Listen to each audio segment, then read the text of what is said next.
let me just spend 1 minute reading a short snippet of his story. I promise I won't do a recital, but just a short snippet. So Mr. Fu won a fabulous deal, stuffing suitcases full of company shares. He lavished bribes upon influential officials in exchange for subsidizing his railway projects with cheap loans and land grants. The policymakers in charge of infrastructure and budgets were not only Mr. Fu's buddies, but his indirect business associates. Their family members ran businesses in the steel industry, which would benefit from a construction boom. As ties between capitalists and politicians grew closer, the deals got better. The government doubled land grants and loans to Mr. Fu while turning a blind eye to his inflated costs and risk of losses. So when we hear a story like this about Mr. Fu, immediately we think about China and its many corruption scandals that have come out of the country. But here's the twist. Mr. Fu is not Chinese. He's American.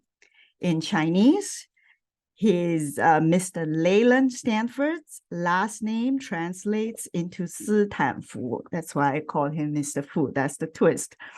Mr. Leland Stanford is a corporate titan who made a great fortune from building railways during the late 19th century in the United States.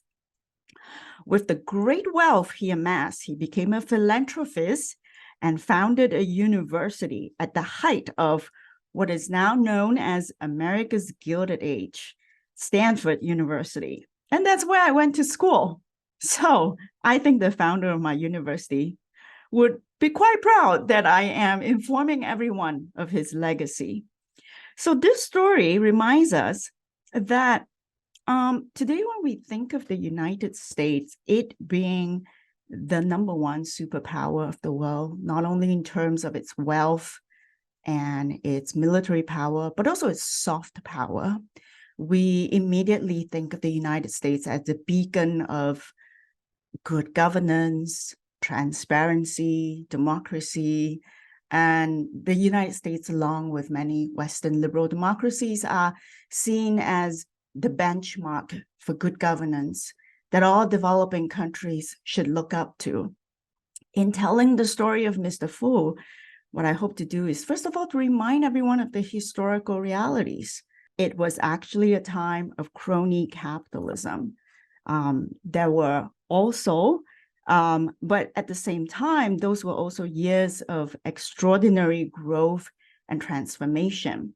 And that's why the term Gilded Age is so useful. Gilded is not the same as gold. So, if someone makes you a gift, you won 100% real gold. If it's gilded, what it means is, well, beneath the appearance of gold, right inside is actually just dark base metal. So the term gilded is very useful as an imagery in reminding us that about the quality of growth. That's what it's really saying. For the purposes of this panel, because we live in a social media age and we need to write the title in a nugget size that can fit in a small box, we have to call it Growth Despite Corruption. But if we had more space, the real story that I'm telling today is about unequal, risky growth despite corruption. Is it possible to have unequal, risky growth despite corruption? Yes, that's possible. And we see that both in the United States and in China.